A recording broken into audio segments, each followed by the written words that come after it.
generations to come.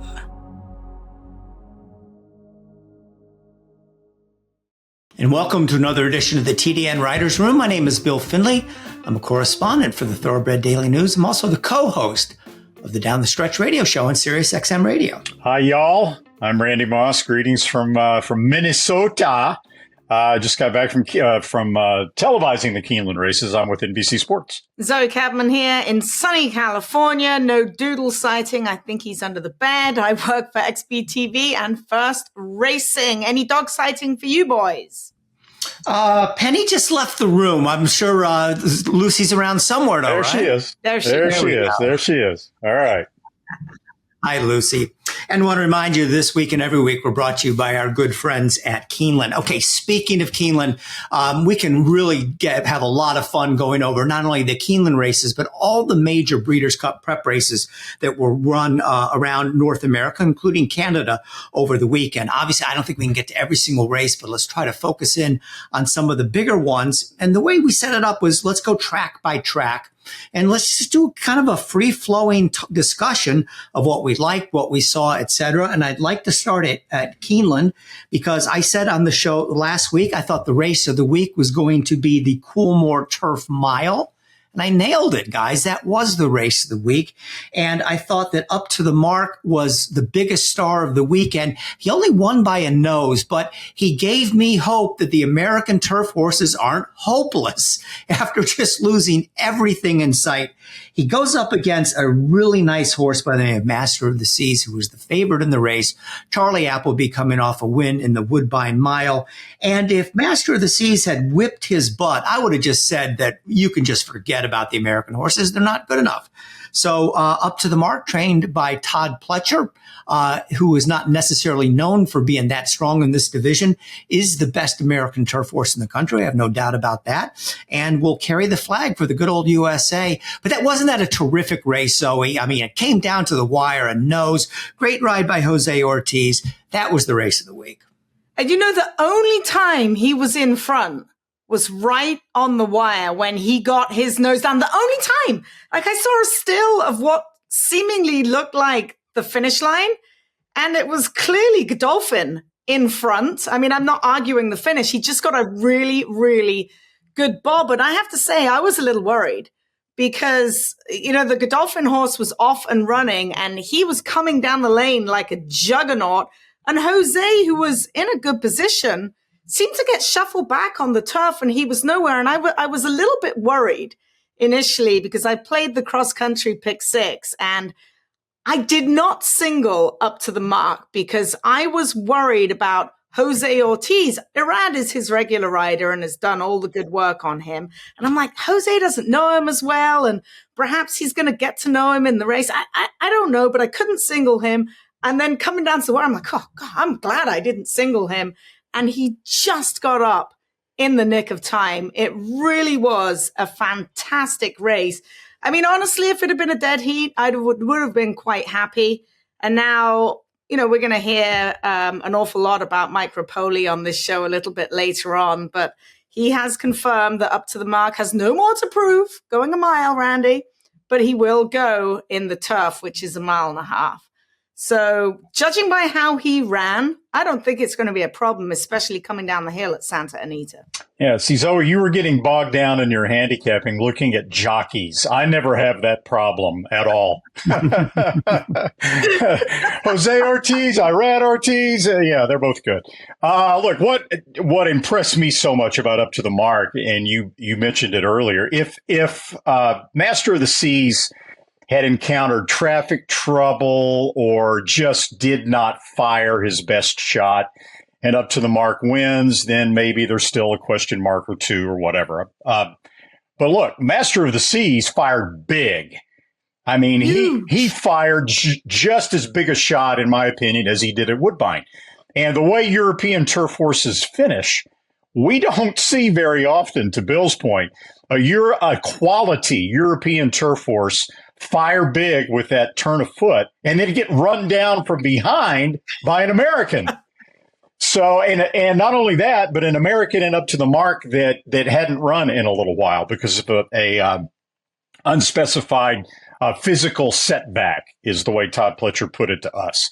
But he came out big, and now on to the 1.5 miles where he'll probably be matched up against a really good but sometimes inconsistent European named Auguste Rodin for Coolmore and Aidan O'Brien. Some other potential, Onesto, who finished third in the Arc, but who may be better on softish turf, expected to come over for the turf as well. Warlike Goddess, we'll mention her later. So it's going to be a tough spot for Up to the Mark, but undoubtedly he is the best of the American grass horses in it. It's really going to be a good race to look forward to. And if Godolphin presses ahead with Master of the Seas, it's conceivable we could get 2 Breeders' Cup winners out of the Coolmore Turf Mile because, he'll be one of the leading candidates for the mile. Another race where there should be huge European participation. All right, we can bounce around a little bit at Keeneland. And another race that caught my attention and caught the attention of a lot of people was the Breeders' Futurity. Locked wins by a half length over the Wine Steward. We're going to talk to his owner, Aron Wellman, a little bit later in the show when we do the Green Group Guest of the Week. He's kind of a funny horse. He went off at 12-1. In his debut, a Todd Pletcher horse at 12-1 debut at Saratoga, had a troubled trip, ran well, came back and then broke his maiden with a big number. He didn't blow anybody away. He beat the Wine Steward, but Zoe, he had a tough trip. He was wide on both turns. I don't know how he's going to fare in the Breeders' Cup Juvenile. That's going to be a very tough race, but I liked his race as well for another Todd Pletcher winner over the weekend at Keeneland.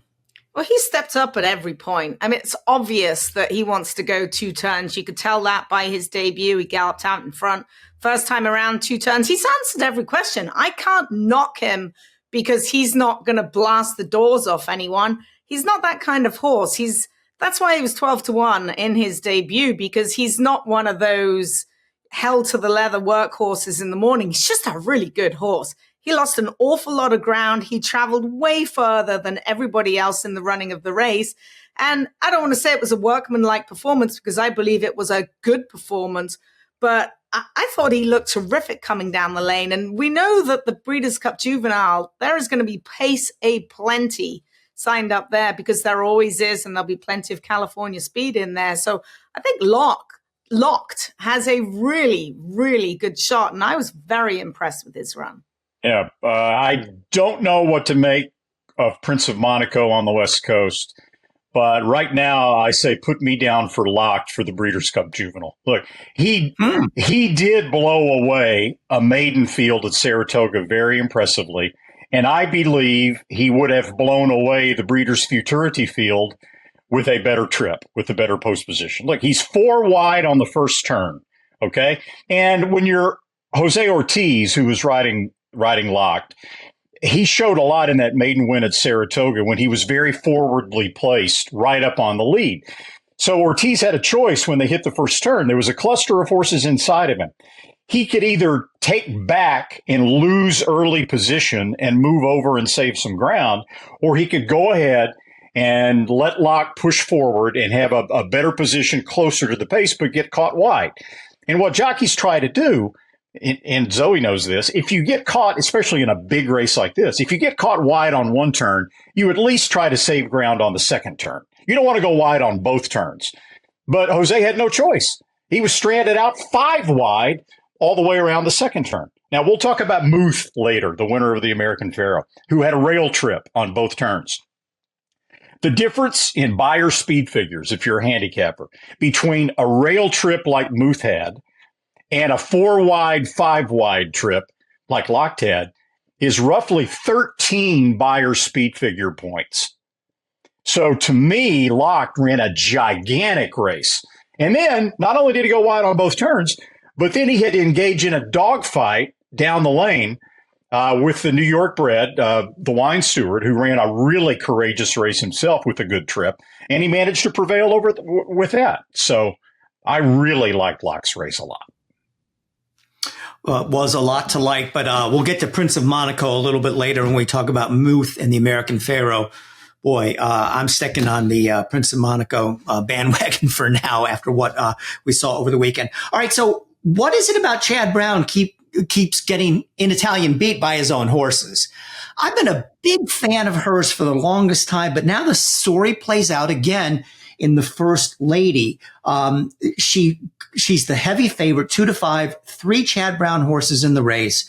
She gets the trip that she likes. She goes to lead. The pace was a little bit fast, but it wasn't ridiculously fast.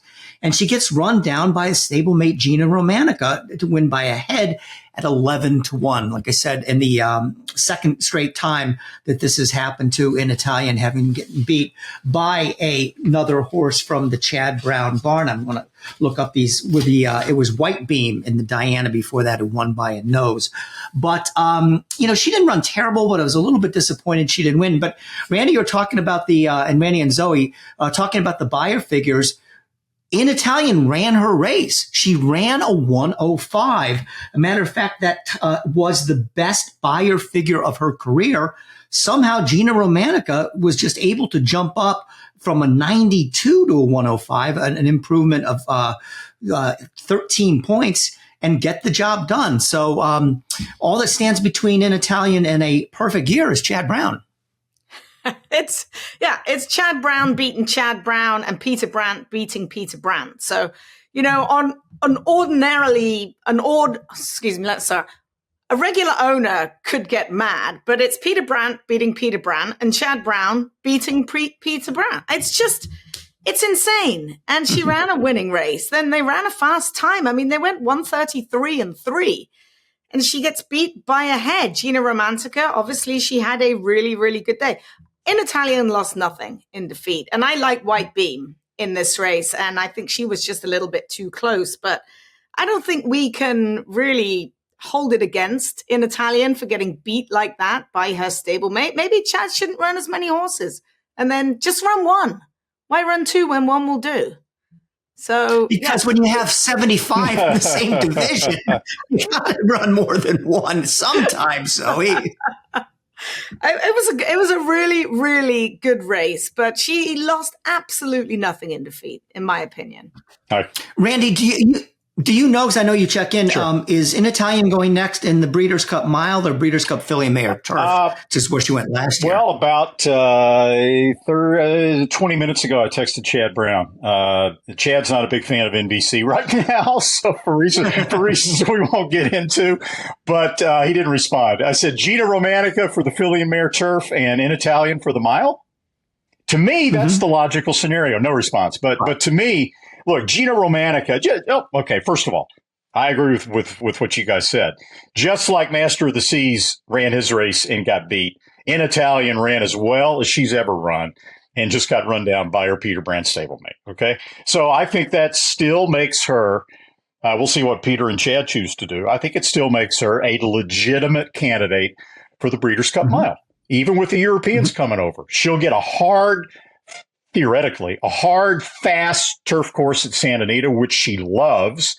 She'll probably set the pace, which she loves. Look, she's going to be tough to run down in the Breeders' Cup Mile, even though she lost in the First Lady. And Gina Romanica, she's by Into Mischief. In the past, she's won the QE2 at Keeneland at 1 1/8 miles. She was second to Fev Rover in the at 1 3/16 miles in the Beverly D. So 1 1/4 miles is certainly not beyond her capability, especially the way she finished up in the First Lady. Look at this. If you believe in the Keeneland fractional times, which now they have switched to GPS fractional times, I don't know why they did it. It makes no sense to me. So handicappers out there can no longer trust the Keeneland fractional times. Their beam timer was working just fine. But if you look at those fractional times on the Equibase GMAX charts, Gina Romanica finished her final quarter mile in about 3 or 4 hundredths of a second faster than Up to the Mark did. And we saw how fast Up to the Mark finished. So Gina Romanica, to me, is a perfect candidate for the Filly and Mare Turf. And I think Peter Brandt split up his females last year. He had 2 big ones, obviously, in Italian and Regal Glory. And he chose to run In Italian longer in the Filly and Mare Turf and Regal Glory in the mile. but I don't think an Italian wants to go a mile and a quarter. So to me, that's what I expect to happen. And Gina Romantica purely loves Keeneland. I mean, you mentioned she won the QE2. Some horses just come alive at Keeneland because there is not another turf course like it. It's a very sandy-based course, so she could well be a horse for course as well. Point. Sunday at Keeneland, the big story was the Spinster Stakes. And I think people are going to look at Idiomatic's race and say, she stole the race, which she did. She got in front 24-2, 48-1. But I'm not going to hold that against her. That's her running style. It's an asset. She won by 4 1/4 lengths, beat a good field. Nest, unfortunately, looks like something's gone amiss with her, as she was 4th, beaten 11 1/4. I don't know off the top of my head right now exactly what the pace scenario is going to be. Maybe Randy does for the Breeders' Cup Distaff. But to me, she's taken hold of this division, trained by Brad Cox. It was again, they gave her the race, but then again, she had to run around the racetrack. She beat some decent horses. She's really good right now. And, far in advance of the PPs coming out, I think she's the one to beat in the Distaff. What were all the other jockeys thinking? She won this race exactly like she won her last race, on the lead with Florent. Her first quarter was 23-4. When I saw that and she was all on her own on the lead, I'm like, where is everybody? I know Nest didn't get off to a great start, but I mean, where were the rest of them? Were they back there sleeping? She went 23-4, 23-4, 24-3. Those were her 3/4 splits. Like, what were they thinking? I'm like, it's over. When I saw her go down the backside, because she is massive. Brad Cox said that she's the biggest horse in the barn. He said he has to get on his tippy toes to saddle her. And she's got this huge, big old head, and she's clunking down the backside, like clicking off these 12 and change fractions. I'm like, where's everybody else? She's regally bred. She's out of a full sister to Close Hatches, who also had Tacitus. So these horses are bred to run all day long. Distance is not a problem. There'll be plenty of speed in that Distaff because you're going to have 2 big fillies there that will be on the lead with the Dare Manor as well.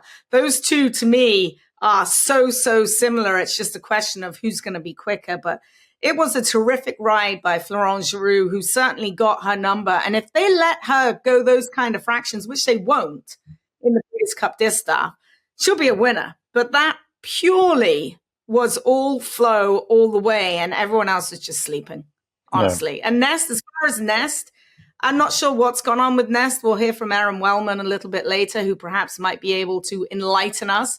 But she just didn't show up. And she's closed before and, overcome tougher trips than that.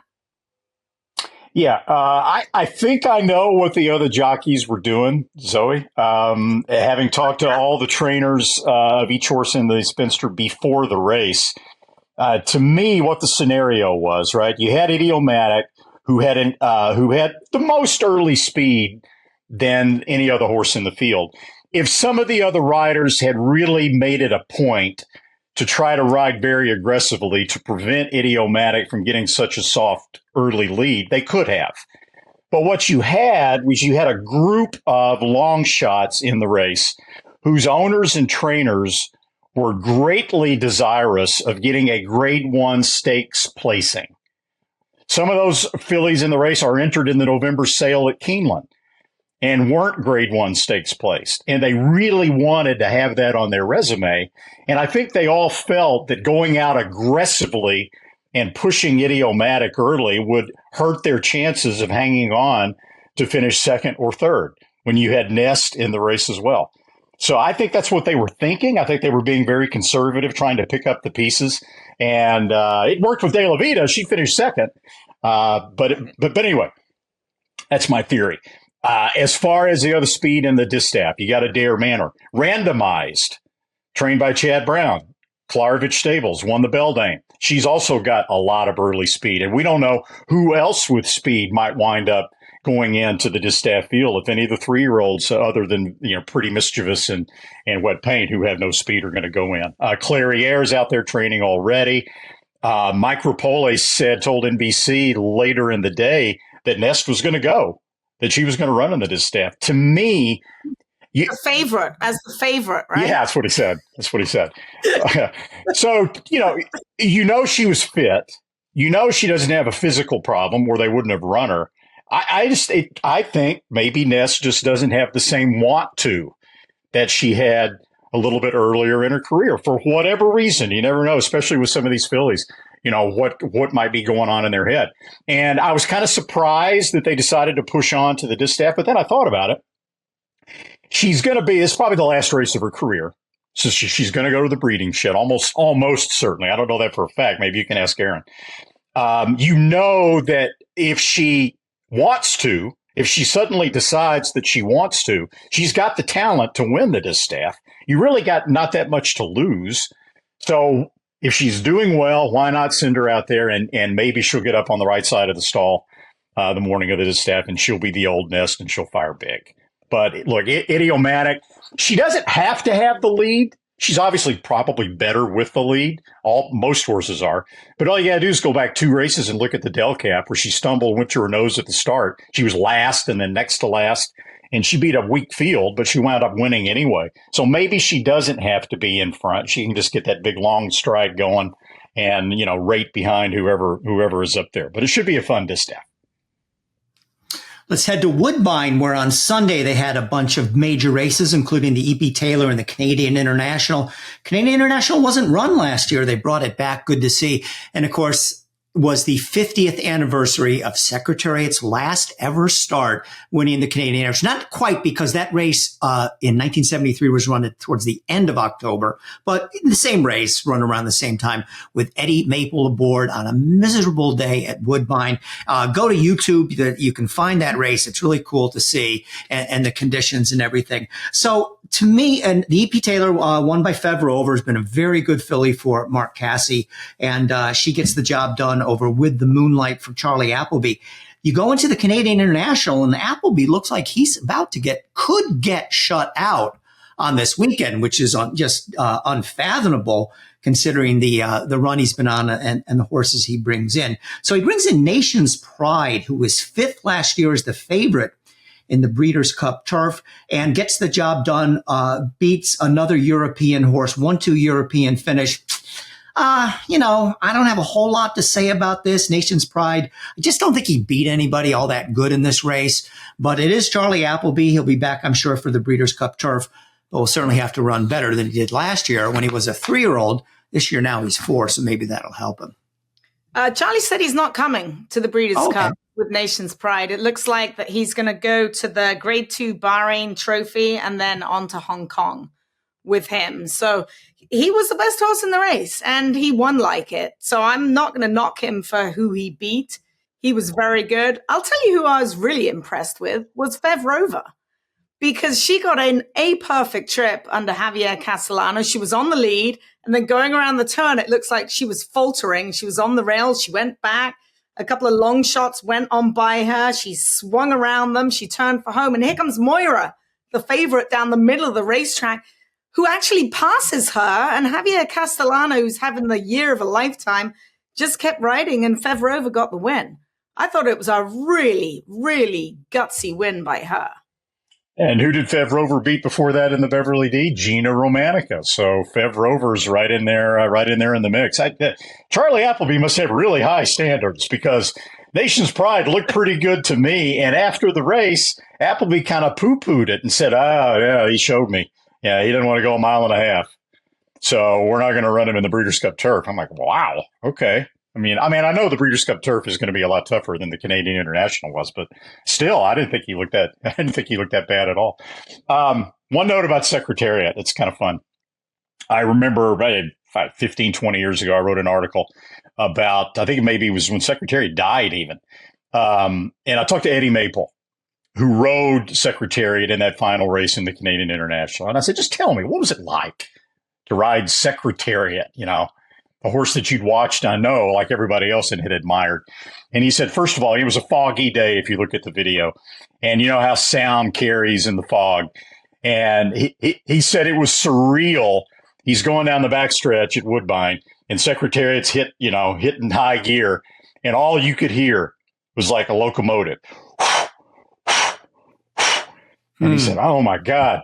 And so they get to the top of the stretch, and Secretariat's gone on, right? He's left Kennedy Road behind. He's left great turf horses behind. Secretariat might have been better on turf than dirt, amazingly. And he said, okay, I'm on Secretariat. I got this race wrapped up. This is the last race of his career. I wonder if he's got another gear. So I just couldn't resist it. He said, got to the quarter pole. He said, I clucked to him, kind of moved my hands a little bit. And he said he felt this huge surge forward. And then he just kind of grabbed a hold of it and said, okay, all right. He had it. I just had to test him out. I just wanted to see. And of course, he, gallops across the wire way, way in front. So, yeah, it's the 50th anniversary of that win. I can't believe it's been 50 years. But that's always fun to reminisce upon. All right, guys, who was the third jockey to have ridden Secretariat other than Ron Turcotte and Eddie Maple? Go ahead, Zoe. You know this. I've got no, I don't. Sandy Hawley? Benny Feliciano rode him in his career debut, right? Finished fourth. Zoe, you didn't even try, Randy. Wrong. Oh, it wasn't Feliciano? You got the wrong Feliciano. It was a guy named Paul Feliciano. Yeah, he rode him in his first two races as an apprentice, and somebody wisecracked years later, why did Lucien Lauren put this kid on Secretariat in his first race where he got beat? Says because Lucien wanted to cash a bet. There you go. Alex Trebek would never have accepted Benny Feliciano. Good job there. No, got the wrong Feliciano. Anyways, okay. All right, we do want to remind you that the TDN Writers Room is brought to you by Keeneland. And if you didn't know already, Keeneland has catalogued 3,569 horses for its 80th November breeding stock sale. It'll begin on Wednesday, November the 8th, and run 9 sessions through Thursday, November the 16th. There is a standalone November of Horses Rage sale the very following day. The breeding stock sale features proven producers, coveted broodmare prospects, many of those that ran in the Breeders' Cup who were, of course, successful racehorses. There are a lot of royally bred weanlings at all levels of the market. The auction will open with a single day book 1, which begins at 1 p.m. and will showcase an exceptional group of broodmares, broodmare prospects, and weanlings. This week's Racing at Keeneland produced a ton of black type updates to the catalog. Check them out at november.keeneland.com. We'll be right back after this message from Keeneland. At Keeneland, a horse will always be measured in hands. Hands that see, that sense, that speak. Hands that hold our sport to a higher standard. Not for our sake, but for theirs. For the love of the horse, for generations to come. There were a plethora of Breeders' Cup win and you're in races all across the country. And I, of course, was concentrating on Santa Anita, where I caught up with some of the winning connections. Ladies and gentlemen, directing your attention to the winner's circle and Zoe Cadman. Chasselas takes the Grade 2 Chandelier in fine fashion here with not only her owner, but also her breeder, Dan Agnew. Dan, how are you feeling right now? Cloud 9? Cloud 9, that would describe it, yeah. Especially, with a homebred like this. It's a great thrill, and Mark's done a great job with the filly. The man that was on the farm, I'd sold some fillies out of this mare. He said, this is one I think you ought to keep, and I think he was right. You bred it to Gunrunner. He's done wonderful things this year already with some of his progeny. What was one of the main reasons? I think, the way Gunrunner's, proven he's a great sire of both fillies and colts was a big reason that I decided to keep her and race her. Onward to the Breeders' Cup. On to the Breeders' Cup, yeah. We hope she comes out well and looking forward to it. Didier takes the Rodeo Drive in fine fashion here with her jockey, Vincent Cheminot. First time to California, first time at Santa Anita. It's a win and you're in. How are you feeling? I'm feeling good. No, I had a very good chance today. My filly was very good. She walked good the morning too. After the long break, you never know, but today the level was very good for her. The piece was good too. Everything was okay. It's a good filly and she deserves to win a Grade 1 for the future. Bob Baffert in the Grade 1 American Pharaoh. Muth takes it. Did I say it as good as Frank? You did a very, very good, great job. You run 1-2 in here with Why Me Up as well. You said it was a little bit of a surprising trip for Muth. Well, wind me up, I could tell he was getting really anxious before the gate, and I was talking to the jockey after. I don't think he needs blinkers. I think he was just really keyed up, and these jockeys were on their own, and when he broke really great. He just went on to the lead, which was the right thing to do. And Juan, he just took a hold of his horse and he got him to relax. And we've been working on that in the mornings a little bit, but not that much. But I got a great staff, of people that I got to give a lot of credit to. They work hard on these horses. And so, but it was nice to see that, last race that he had, he just went out there so fast. But we got him relaxed today, and I just love the way he kicked on. And I was proud of my other horse because he was starting to lose it there at the end. Winning, you're in for the juvenile. You're in, right, Bob? We'll have two for sure. I'm trying to get Speedboat Beach in there. We have Prince of Monaco. Don't forget him.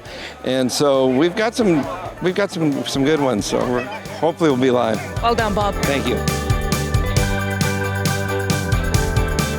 Don't forget, we'll have no racing this Friday at Santa Anita, but we will kick up on Saturday and Sunday. This year's Santa Anita Fall Meeting culminates in the 2-day Breeders' Cup World Cup Championships. For tickets, there's still tickets there, guys. Visit breederscup.com/tickets. What they now call Belmont at the Big A was the major focus in New York over the weekend, where on Saturday they had this meet used to be one of the great meets in American racing history. They're down to 3 Grade 1 races, which is just mind-boggling to me, but that shows you how much things have changed. And all 3 of them were run over the weekend: the Joe Hirsch, the Frizette, and the Champagne. I'd like to start off with the Joe Hirsch Turf Classic. And what a cool horse Warlike Goddess is. I mean, how can you not like her? This mare who RNA'd for $1,000 when she first went through the sales ring at Keeneland, was later bought for $30,000. And this is the second straight year she's won this race, second straight year she beat the males. She looked really good. She's age 6, and I think that she goes now into the Breeders' Cup Turf with a legitimate chance off of this. The other story is Rebels Romance, another Charlie Appleby horse who had this year where nothing went right whatsoever after falling in the Bowling Green, thinking, is he going to be all right? And is he going to be ready to run his best race? They made him the big favorite. He ran a lackluster 4th and doesn't look to me like a horse that is going to go on anytime soon to win a Breeders' Cup race or something else like that.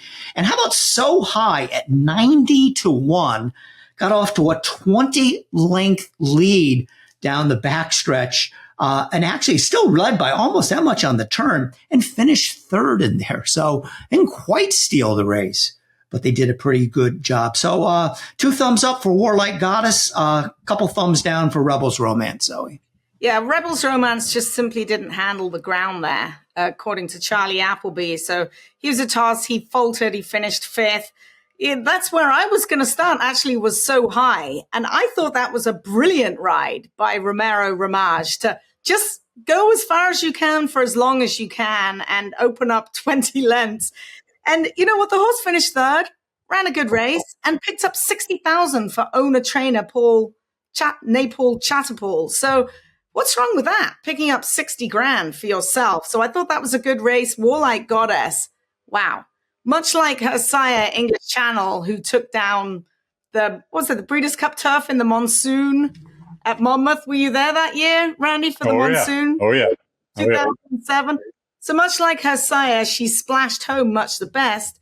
I don't know if it's right, but they said it was a track record for the 1.5 miles over that yielding ground, which I can't quite believe it was a track record, but it says on the Equibase chart it was a track record. So I'm going to go with that. Terrific ride by Junior Alvarado, and she certainly did show that she loved that going. And George Krikorian, what a banner afternoon he had with Just FYI as well winning. Like that's a career right there for George Krikorian. That was fantastic.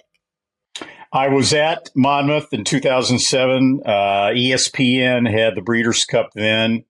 We had our backs facing the weather, and we were rained upon, torrential rain coming into our set like the entire show. And I remember getting back, I had a blue suit on, And I got back to the hotel room. I had a white shirt underneath, and the back of my shirt was completely stained blue from the fabric of the suit I was wearing, getting so wet from all the rain coming out of Monmouth. But anyway, let's talk about horse racing. This race, it was a great race, the Joe Hirsch. I mean, it had Rebel's Romance, it had Stone Age, it had Warlike Goddess, it had Soldier Rising.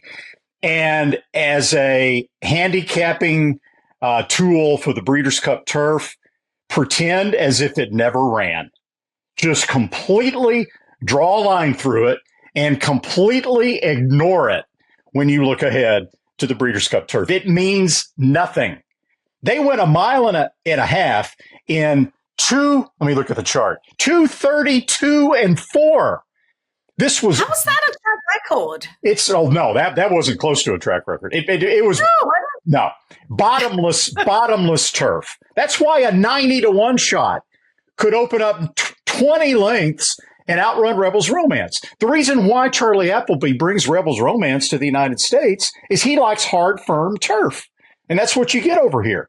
And he gets this in the Joe Hirsch.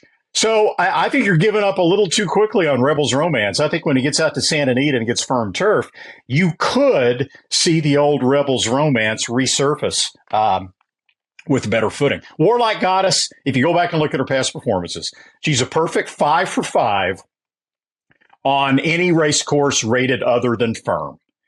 She's by English Channel, who loved it. She loves softish turf with the give in the ground. And so no surprise at all to me that she was the one that prevailed. Soft turf like that accentuates her natural stamina, which we know that she has in spades. And so I think she's going to be overbet when she gets to the Breeders' Cup. And I think Rebel's Romance is going to be underbet when he gets to the Breeders' Cup. Just ignore the Joe Hirsch Turf Classic from a handicapping perspective because it means zero on firm turf at Santa Anita. Several other big races over the weekend at the Big A. Zoe mentioned, just FYI, won the Frazette for George Kokorian and Belmont, the connections that brought you Warlike Goddess. Champagne won by Timberlake. Fierceness, 7th, is the 2-5 favorite. That's a race I think you can put a line through on him. He just had a miserable trip. Sunday, the Beldame randomized. We talked about her. She won easily in a 4-horse field. Then with all the miserable weather we've had in New York over the last couple of weekends, and just 3 straight Saturdays, 3 straight weekends of just horrible weather, we had a match race in the Demoiselle. Jerry Mander wins the great match race of the Noble Demoiselle by 25 lengths. Zoe, what else stood out to you as one of the highlights of the Belmont at the Big A races? I mean, you got to like Timberlake's win over that sloppy racetrack. I'm not sure what's gone on with Fierceness because he did get off to a very awkward start. I hope he didn't hurt himself after stumbling and lunging like he did. But, he proved at Saratoga that he could handle an off racetrack. So other than getting a little bit of dirt in his face, I think he probably should have run better than that. Timberlake is a horse that they've always thought an awful lot of. If you watched him work at Saratoga this summer, you'd be like, wow, who's that just blew down the lane there? And that was Timberlake. So he definitely really improved. He was rank in that hopeful run. Brad Cox has a superb record of taking the blinkers off horses. And that's exactly what works a treat with Timberlake, as well as loving the footing. So he stood out to me in the Grade 1 Champagne. And just FYI by Justify, she's a beautiful big filly, stands over a lot of ground. Watching her in the paddock prior to her maiden win, we were worried that she wasn't going to be able to get up going 6 furlongs because she's just absolutely massive. Looks like she's still got some growing to do. But I thought she was very, very impressive and has really thrown her hat into the ring for the Breeders' Cup Juvenile Fillies. Really? Okay. Yeah. I don't like anything that came out of Aqueduct except for Timberlake. I don't think Just FYI has a prayer. I don't think the winner of the Chandelier at Santa Anita has a prayer. I think Tamara is going to be the heaviest favorite of any of the Breeders' Cup races in the juvenile fillies out there. I think she'll be 3-5, and I'll be shocked if anybody other than Tamara. Although Candied and Vivi's Dream ran pretty well in the Alcibiades at Keeneland. So, but look, I share your opinion about Timberlake. I thought he ran really well. He was entered in the Breeders' Futurity and scratched. Brad Cox also had a horse in there he was really high on named Awesome Road, who didn't run very well at all. But the reason why Cox decided to leave Awesome Road at Keeneland and to send Timberlake up to New York is that he thought Timberlake would be better suited for a one-turn mile than Awesome Road would be. But looking at the way he won the Champagne and looking at his pedigree, I think Timberlake will be just fine at a mile and a 16th, 2 turns at Santa Anita. I loved the way he set behind horses. He got involved in a pace duel in the Hopeful Stakes in his previous race that did him no favors. This time he relaxed nicely behind horses. Chad Brown had a horse named General Partner in the Champagne that was absolutely controlling the pace, going so easy on the front end, and Timberlake still ran up to him and ran him down. So I don't like Timberlake as much as I like Locked, or as much as maybe Prince of Monaco or Muth.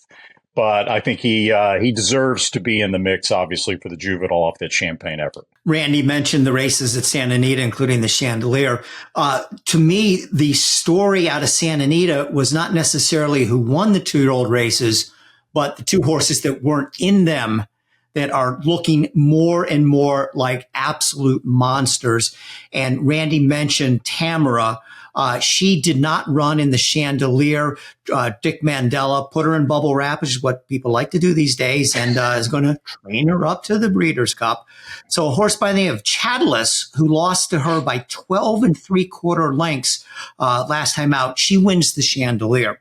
Now we come to the American Pharaoh. Pretty much the same story. Prince of Monaco, a 103 buyer in the Best Pal, beats his stablemate Muth pretty convincingly in that race. Prince of Monaco skips the American Pharaoh. Baffert decides to go with Muth. Muth looks very good, wins by 3 3/4 lengths, gets a 91 buyer. If Chatulus and Muth are that good, how good are Tamara and Prince of Monaco? That's why, Randy, I was a little surprised when you said that you looked at Locked as maybe the horse to beat in the Breeders' Cup Juvenile and not Prince of Monaco. Yeah, I do. Look, to me, this is a redo of the 2022 Breeders' Cup Juvenile with different names. Okay, last year you had Forte for Todd Pletcher, winner of the Breeders' Futurity, and Bob Baffert out in California had Cave Rock and he had National Treasure. Okay. Now, instead of Forte, you've got Locked. And instead of Cave Rock and National Treasure, you've got Prince of Monaco and Muth. And I think they're very comparable in a lot of different ways. So it's going to be really interesting to see what happens now. Of course, this is Santa Anita at Breeders' Cup instead of Keeneland, which would theoretically favor Baffert's horses a little more than shipping them east. But yeah, I mean, Zoe, you're out there. You see Prince of Monaco. We've seen Muth. We know what Muth is. First of all, what did you think about Muth's win, and what have you seen from Prince of Monaco?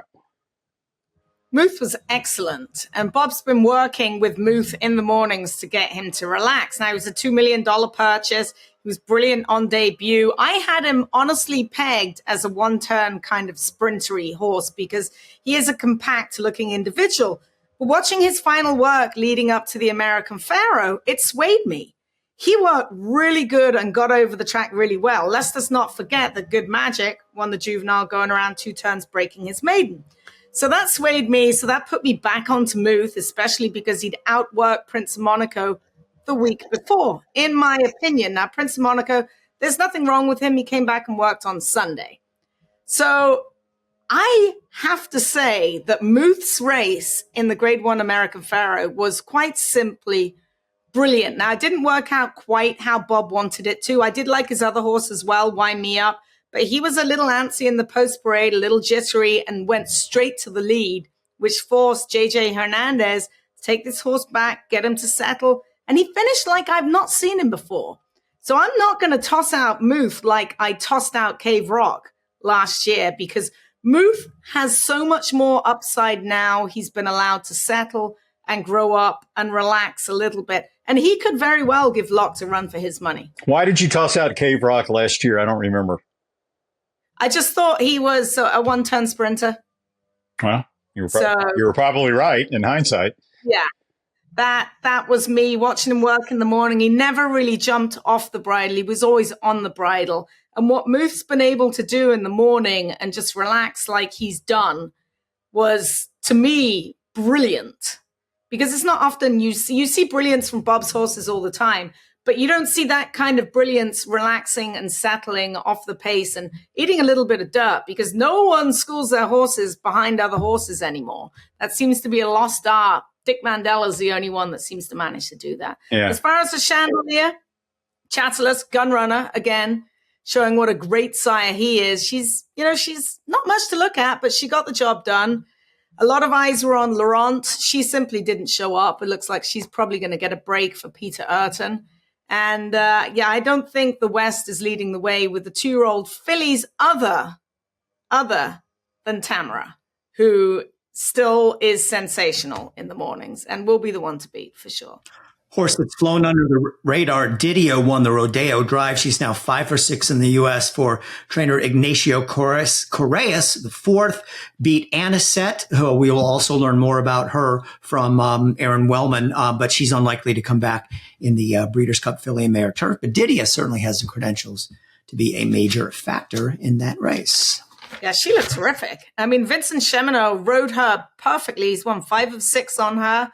She's going to stay out here. Nacho's coming out this week, so she'll be allowed to stay in the sunshine and not have to ship back across the country, which is good. But she was much, much the best in that race. Let's hear about PA Breds. You want to hear about PA Breds? All right. Well, first of all, the TDN Riders Room is brought to you, as usual, by the Pennsylvania Horse Breeders Association. We talk a lot about Pennsylvania breds. We talk quite a bit about Caravel. We'll talk about her a little bit more later in this podcast. She's running in the Franklin at Keeneland this weekend. She's trying to win it for the second year in a row. Of course, she beat the boys last year after winning the Franklin in the Breeders' Cup Turf Sprint, which is probably going to be the ultimate goal, obviously, again this year. Now, you guys, Bill had his trivia question about Secretariat. What are the Jockey Road Secretariat?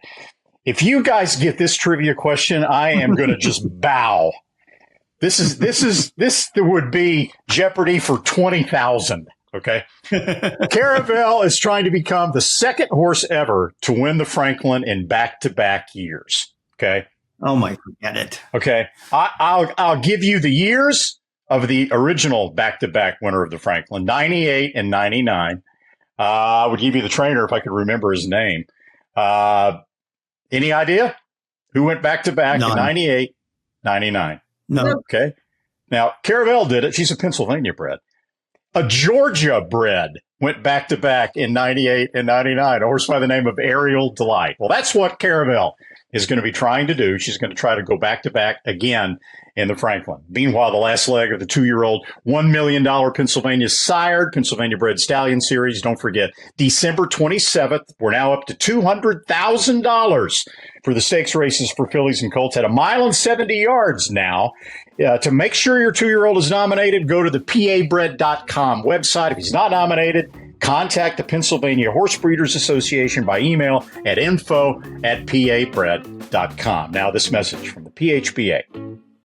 The PA Horse Breeders Association presents the Pennsylvania Stallion Series. 6 races for PA sired, PA bred 2-year-olds at Parks. 2 $100,000 contests at 5.5 furlongs. On August 21st, PA Day at the races. September 23rd, PA Derby Day has 2 races at 6.5 furlongs, both with a $150,000 purse. And in December, 2 races going long, each worth $200,000. For more, go to pabred.com. The TDN Riders Room brought to you by the Fast Sires at WinStar Farm, the sponsor every week of this Fastest Horse of the Week segment. Our spotlight sire this time is Life is Good. We know the sons of Into Mischief are fast. But who is the fastest son of Into Mischief at stud? And that, of course, would be Life is Good with 9 triple-digit buyers, including a 112. And you talk about a horse that's doing well in the Stallion Barn. He bred 192 mares this year, and he has a new stud fee beginning in 2024 of $85,000. With numbers like that, Life is Good. It's not just good. He is brilliant, and he stands, of course, at WinStar Farm.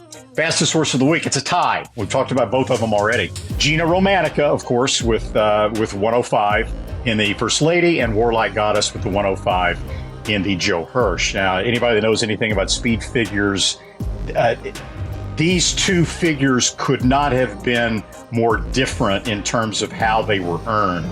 The pace was so slow in the Joe Hirsch that any fig maker, not just Beyer speed figures, but Thoroughbred, Ragozin, you name it, it's an educated guess. The 105 for Warlike Goddess. There's really no way to be confident in any number when a pace is that slow. It throws the final time, in this case, 2:32 and 4, just throws things totally out of whack. But in terms of Gina Romanica, you also had the Coolmore Turf Mile as a barometer, and the two races were very similarly paced. So you can be very confident in the 105 that Gina Romanica earned, and we'll see whether or not she goes forward to the Breeders' Cup Filly Mare Turf. The TDN Writers Room brought to you by the Green Group, of course, the sponsor of our Green Group Guest of the Week. The Green Group is a tax consulting and advisory firm that specializes in the thoroughbred business and specializes in saving you money on your taxes. Welcome in now the Green Group Guest of the Week. It's the head of the Eclipse Thoroughbred Partners, Aron Wellman. What a terrific weekend Eclipse Thoroughbred Partners had at Keeneland. They won the Darley Alcibiades with Candide on Friday, then came back to win the Breeders' Futurity with Locked the following day. I believe he said this is the first stable in Keeneland's history to win both those races back to back. We bring in now Aron Wellman. And Aron, I want to talk all about those races and all the success you've had, but let's see if we could perhaps break some news here first on the TDN Writers Room podcast. Not a great afternoon for Nest in the Spinster. We know that's not her. We know what a great horse she has been throughout her career. Fourth beaten, a dozen or so lengths. What does that mean for her status for the Breeders' Cup Distaff? Look, as always, we'll do what's in the best interest of the horse, no matter who the horse is, whether it's Nest, a champion, or the lowest horse on the depth chart. We're going to make sure that we do what's best for the horse. Nest, as you said, didn't have her best day on Sunday in the Spinster. But to answer your question, I think we're just going to have to evaluate her over the next 10 days to 2 weeks and see how she responds to that outing. Todd Pletcher is going to consolidate all of his Breeders' Cup hopefuls at Keeneland. So she's already there, which is nice. It makes it simple. And we'll just monitor. Obviously, she's been in the barn for 2.5 years. We know her inside and out. She's a pretty easy tell. When she's right, she lets us know. And if she's not up to it, there's no way she'll get on that plane. But we're certainly hoping that she gives us all the signals to give us the confidence to head out to California. Her last 2 races have been just a little bit subpar. Has she given you any indication that she might have been like, I've had enough? Because having watched her all summer in Saratoga, she looked phenomenal this past summer. Yeah, we're not a stable that likes to hang our hat on excuses, but I'd like to think that she's deserving of a few excuses over the last couple races.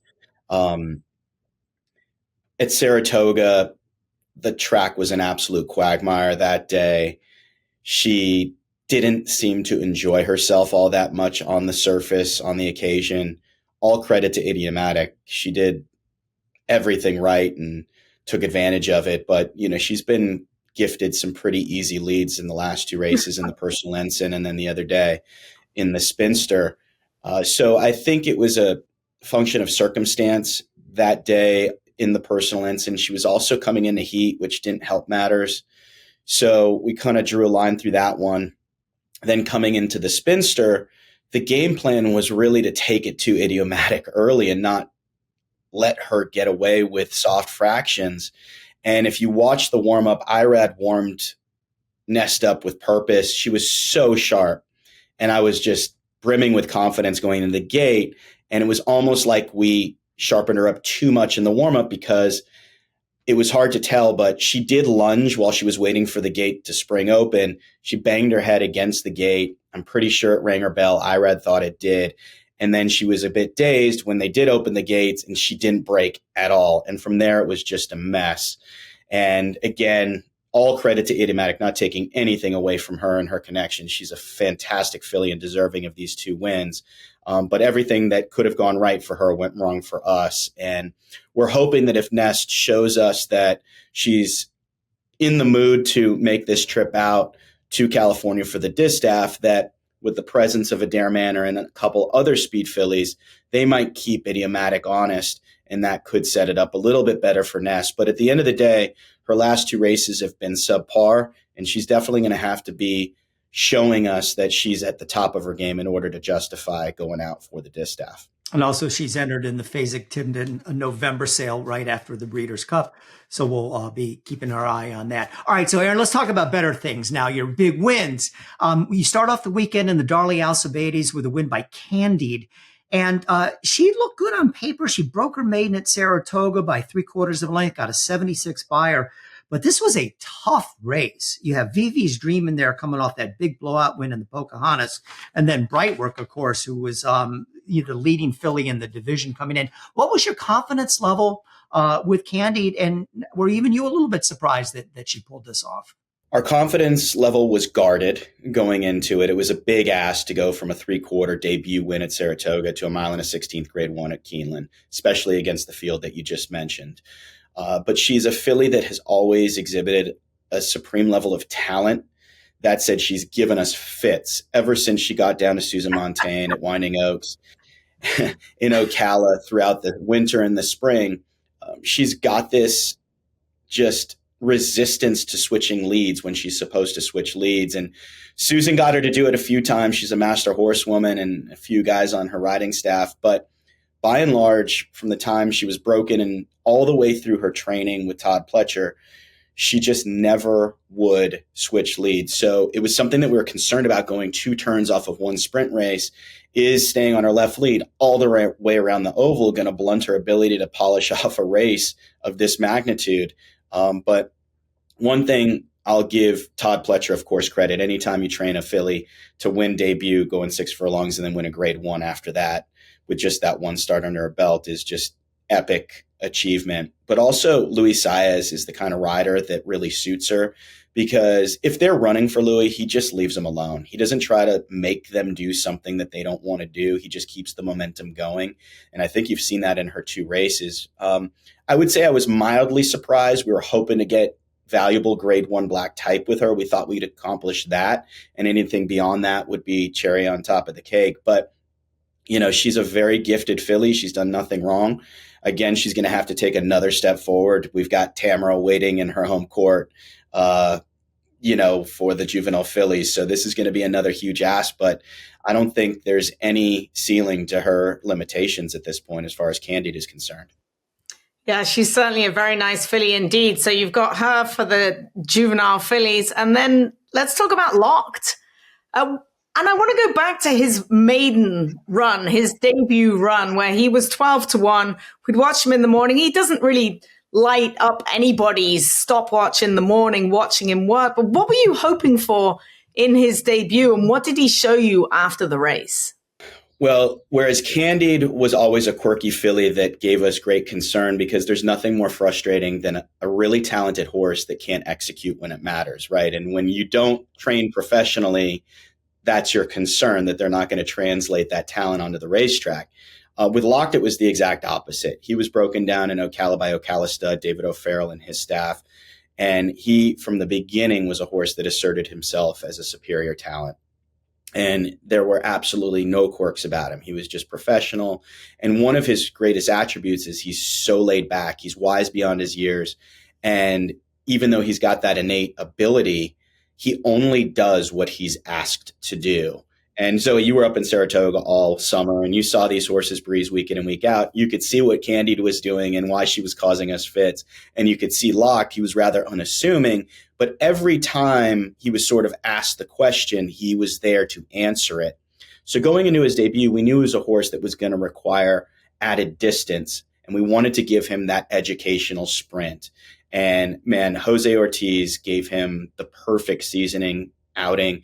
He had some trouble at the start, which wasn't by design, but it shuffled him to the back of the pack. He was able to take dirt, pick up the pace going into the far turn, weave his way through traffic, and then finish with gusto. And he galloped out monster that day. And I distinctly remember I happened to be in Saratoga and walking down the stairs to unsaddle him. I was with Todd, and I said to him, what about the hopeful? I think we can win the hopeful with this horse. And he said, 1 mile maiden race at the end of the meet, Breeders' Futurity, Breeders' Cup. And when Todd has those visions and that ambition, you know what type of regard he holds that horse in. And thankfully, we executed the 1 mile maiden race, and then we got the job done in the Breeders' Futurity. So touch wood, we've got one more notch on the belt to execute come Breeders' Cup.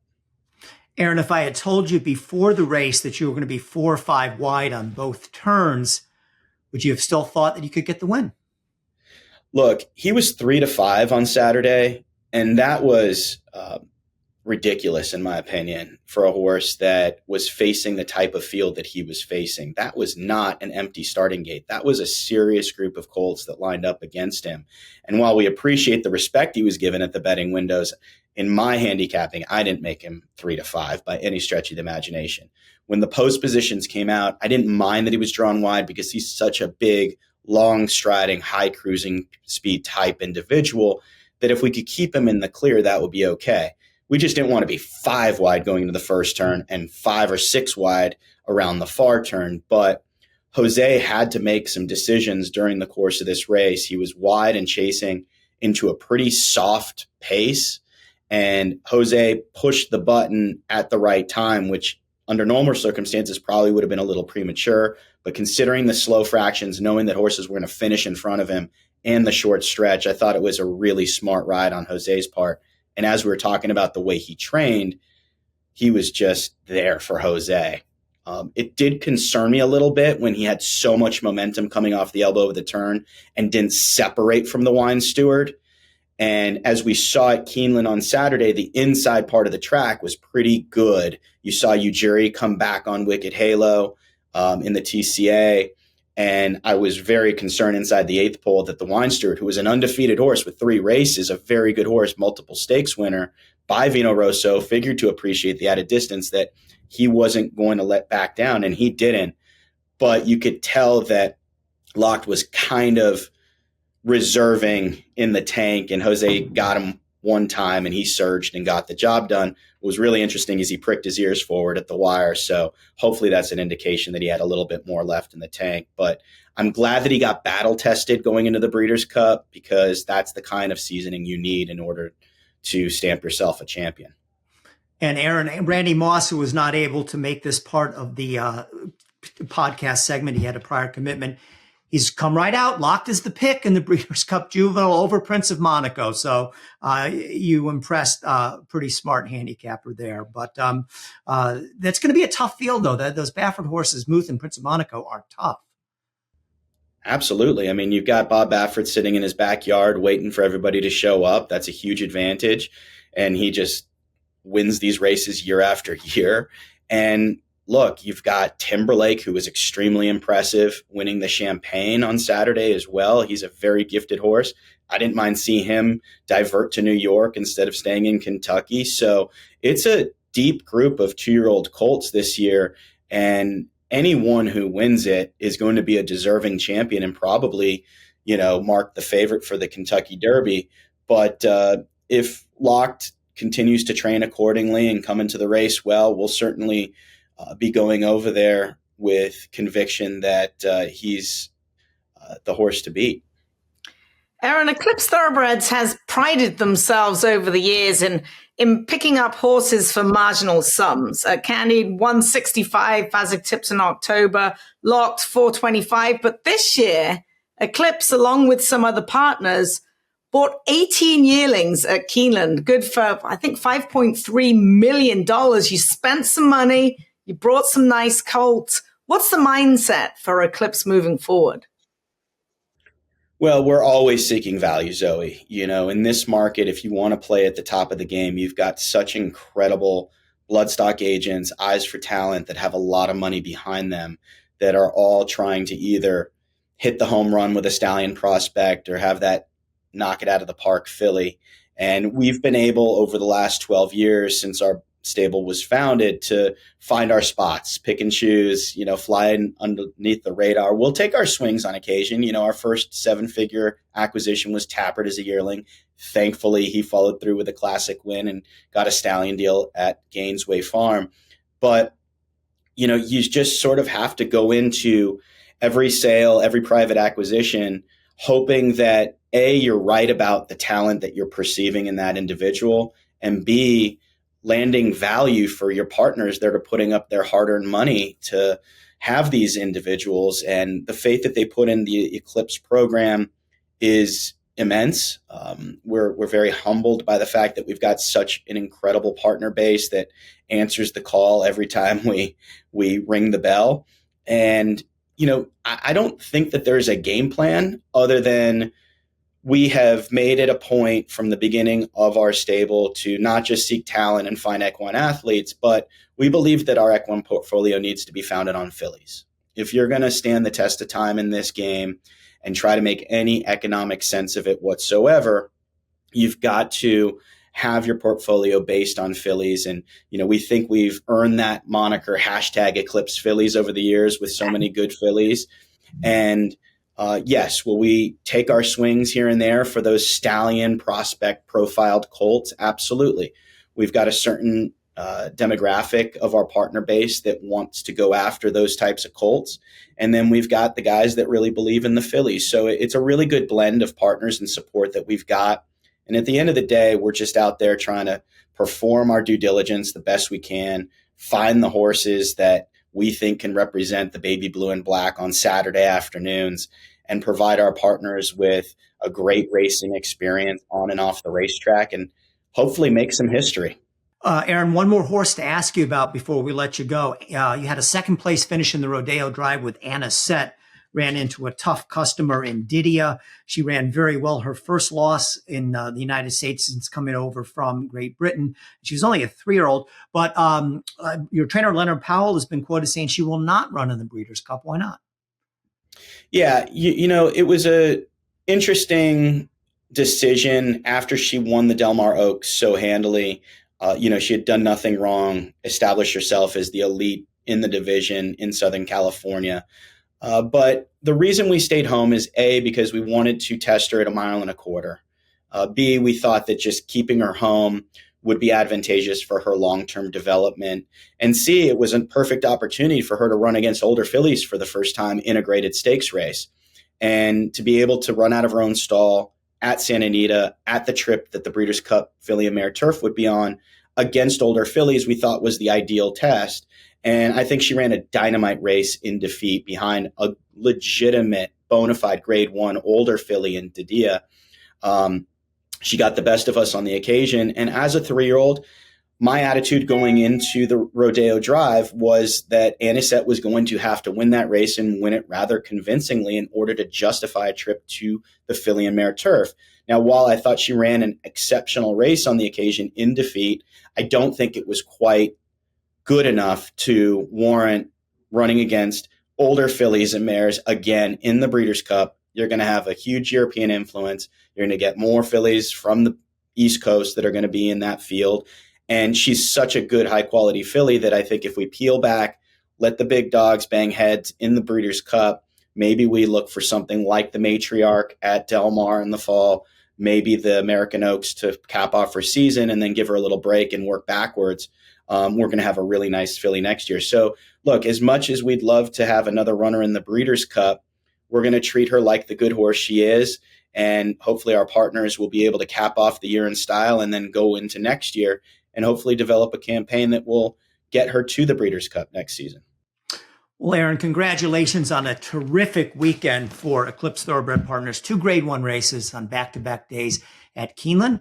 We'll see you at the Breeders' Cup. Best of luck, my friend. Hold on a sec. I just want to get a big shot of where Aron is because it looks like he's surrounded by some fantastic saddle towels. What have you got behind you, Aron? Yeah, this is a little display that I've got to remind me of all these great horses that have gotten us to where we are, because at the end of the day, without these horses doing it out on the racetrack, there is no Eclipse Thoroughbred Partners. But yeah, I'm in my office here at Del Mar after a long but successful weekend at Keeneland. And, I pick and choose some special ones that might hit a little closer to the heart. But I can't really see what's behind me. I think Sharing, of course, who was a Breeders' Cup winner, and Nest, and maybe Aloha West, and Taprit, and Carolina, the who's who of our stable over the years. But I like to keep little reminders to respect what's been done and hopefully continue to strive to improve daily so that we can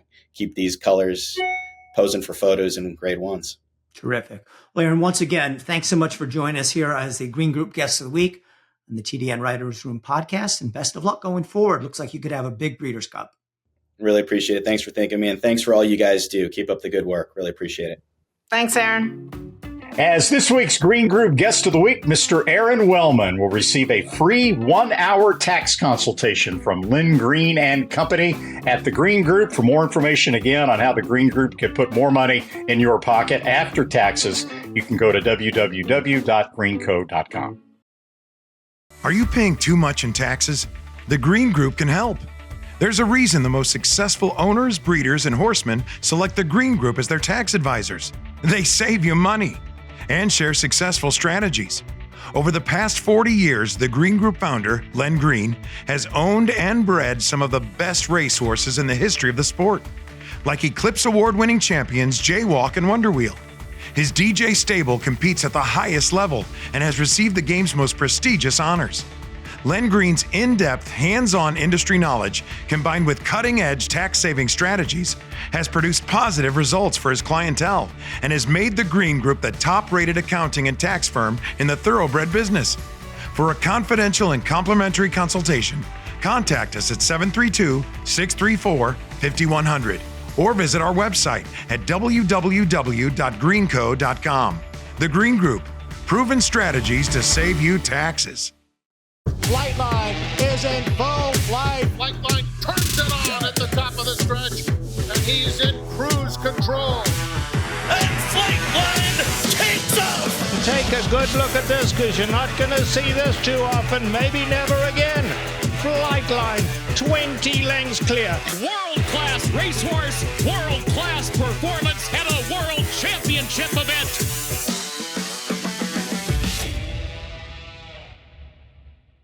Do want to remind you that the TDN Writers Room is brought to you by the Lanes End Stallion of the Week. And this week, it is their newest stallion prospect and most recent Grade 1 winner. His name, we already spoke about him, is Up to the Mark, who closed with a rush to take Saturday's Grade 1 Coolmore Turf Mile. Up to the Mark looked like he might have left it too much to do, but he delivered a flying finish to get up and win by a long nose. A son of Not This Time, Up to the Mark has now won back-to-back Grade 1s and heads to the Breeders' Cup Mile.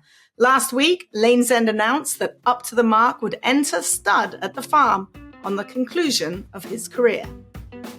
Owner Mike Repole was back in the news, and he's always got some interesting things to say about the state of our game. And for a guy who's been so successful in his business career, somebody that you have to listen to. He came out actually on the NBC show this weekend and talked to Nick Luck and said the time is now that owners take back the game. And what he's proposing is to create a national owners association.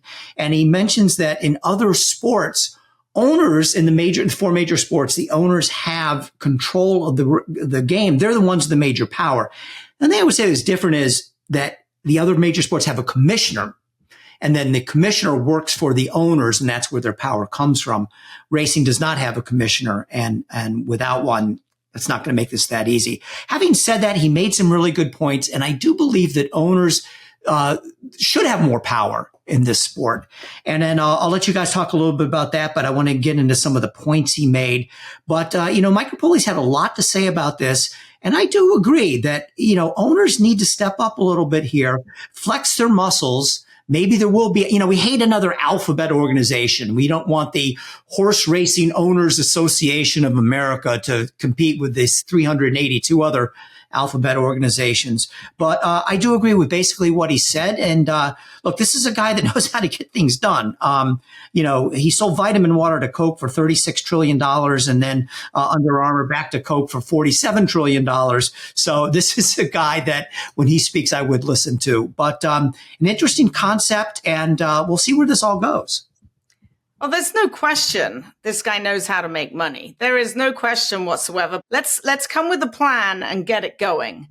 He's very good in front of the camera, and he likes the camera a lot. And he came up with some good points that owners need to take control of the game. I thought it was rather apropos that Nick turned around and said, well, you're saying all this, but you just spent $14 million down the hill at Keeneland buying yearlings. And he simply said, well, I guess I'm not the smartest guy in the room.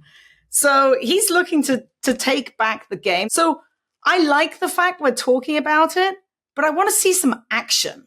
Like, talk less. Let's just put pen to paper and let's get something going. And hopefully there's something going on with Repole behind the scenes, having a call to action with the rest of these billionaire owners and trying to get something going, because he's on the right track, but let's have less talking, more doing. That would be my opinion on this. It's a question we've all asked ourselves when you have guys like Mike Repole and Vinny Viola and all these, business powerhouses in the sport. Why don't they sponsor more, or why don't they get involved a little bit more and help thoroughbred racing other than buying horses and racing horses? And maybe this will be one of those things. Look, Mike, even off camera, he is so passionate about thoroughbred racing and about what he perceives to be the problems in thoroughbred racing. I think I mentioned this on air. Last fall at Keeneland at the Breeders' Cup, ran into him a few days before the race in the barn area. It was Jerry Bailey and I on reconnaissance. And he got our ear for literally 30 or 45 minutes. And what you heard on NBC, I promise you, was greatly sanitized. It was much more politically correct than the opinions that Mike Repole was sharing with Jerry and I, his opinions about the way thoroughbred racing has been operated from a business perspective, all these various racetracks and people involved in running thoroughbred racing. He did not pull any punches talking to us. He named names. He is not happy whatsoever with the way the sport of thoroughbred racing is being operated. And we've talked about many times about the weaknesses in that regard. If a new owners organization can figure out a way to have enough power, to have enough teeth, to actually make something like that happen and make beneficial progress to the game, then more power to him. But it's going to be a huge challenge. You mentioned the NFL. The owners own the teams. They own the stadiums. When you're talking about horse racing, Churchill Downs is owned by Churchill Downs Incorporated. Santa Anita, Gulfstream, owned by First Racing. They're the ones that control the purse strings. They and NYRA and others in this country. And he's talked about maybe being in a position where owners can boycott the entry box, and if they band together and maybe force some of their desires on the sport. But it's going to be a gigantic challenge. If he chooses to tackle it, more power to him, but it's going to be tough.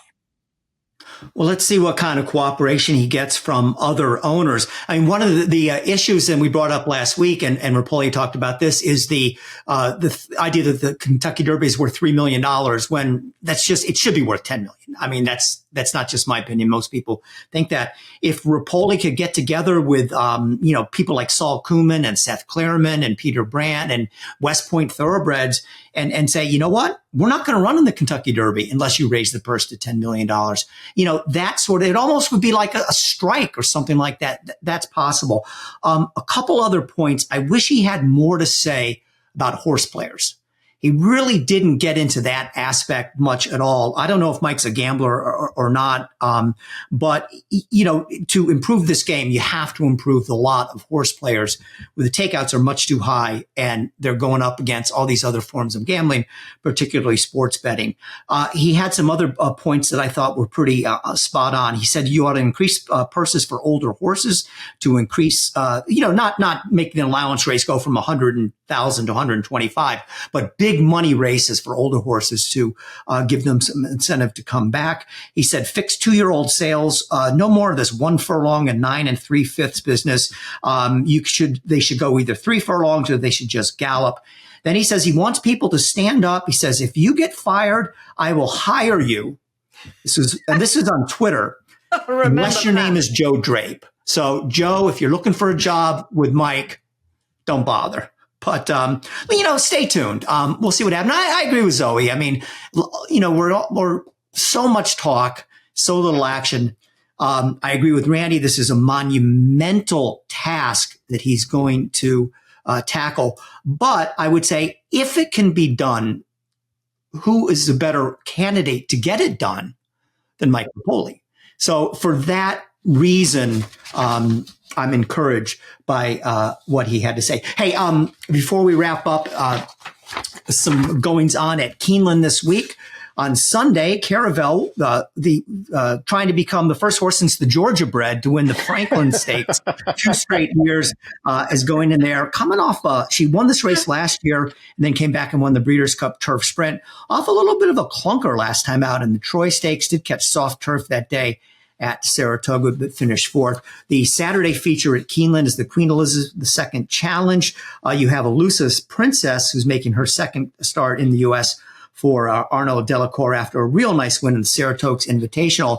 And how about this? The Mount Mauj, M-A-W-J, not quite sure how to pronounce that. The 2-1 morning line favorite coming in for Godolphin, not Charlie Appleby, but Godolphin Saeed Bin Suur is the winner of the 1,000 guineas. So you got a Group 1 winner coming in from Europe to contest race. 13 horse field, which includes an also eligible. That'll certainly be the highlight of racing this weekend, as most, if not all, of the Breeders' Cup prep races have come and gone. Yeah, it's Mauj. Mauj. Yeah. She took down the 1,000 guineas. She's very, very good. But the other filly's very good as well, Elusive Princess for Arnaud Delacour. Now, she's only ever run on good ground and good to soft ground. She's a soft ground specialist, so I'm not sure how she's going to handle the firmer going over here in North America. It was boggy as anything when she took down the Saratoga Oaks, but she's a good filly indeed. It's definitely going to be between those two ones. So we'll have to see. But Bill, will you be on the Godolphin bandwagon if it's not Charlie Appleby? Good question. Yeah, I mean, Saeed Bin Suur is, has a great record of success himself. You just see most of these horses now with Appleby. Yeah, Godolphin could have a guy named Earl be their trainer, and I would be on their horses. I wish I was going to be at Keeneland just to say hi to. I like Saeed Bin Suur. I've always liked him. He's a very personable guy, and on a personal note, I'm glad to see that he's back in the States with a high-profile Godolphin horse. I know he is in Dubai. He still has a lot of their good horses in Dubai, some of them. But good for Saeed.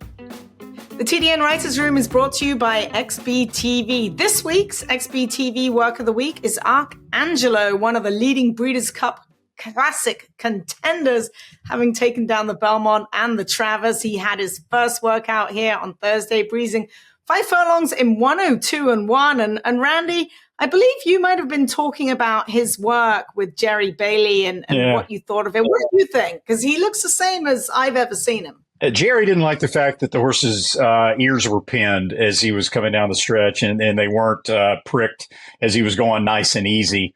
He thought that was kind of a bad sign. But look, you guys pay way more attention to workouts than I do. A lot of it's because sometimes I don't know what I'm looking at. I mean, unless you just pointed it out. And what you said right there, Zoe, is a very good reason why the normal handicappers need to take workouts with a grain of salt.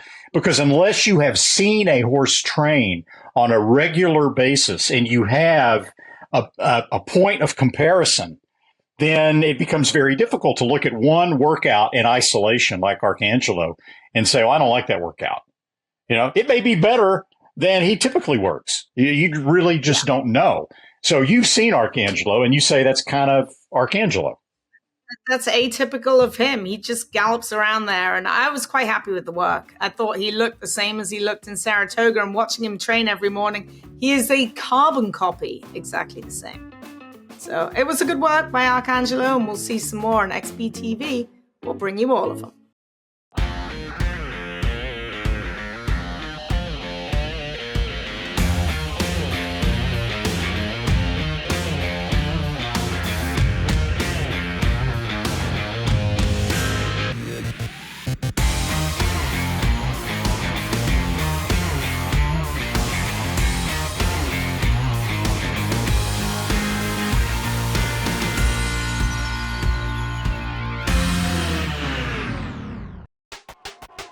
all the thrills.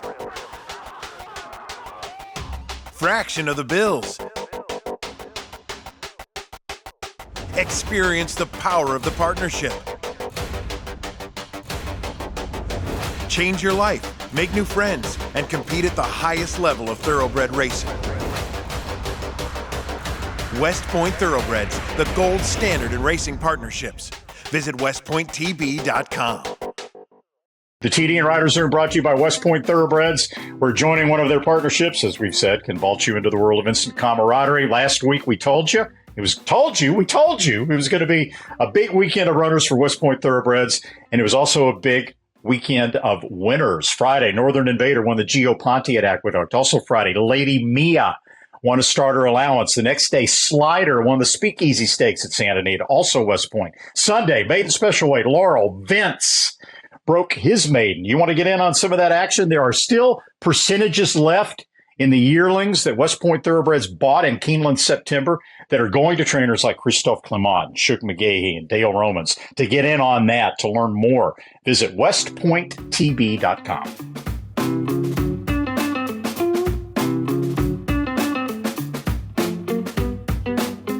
Well, that's a wrap on this week's show. I want to thank my partners, Randy Moss, Zoe Cadman, our Green Group guest of the week, Aron Wellman from Eclipse Thoroughbred Partners, our co-producers, Katie Petruniak and Anthony LaRocca, our editors, Aaliyah LaRocca and Nathan Wilkinson. Thanks for tuning us in. We'll catch up with you next week.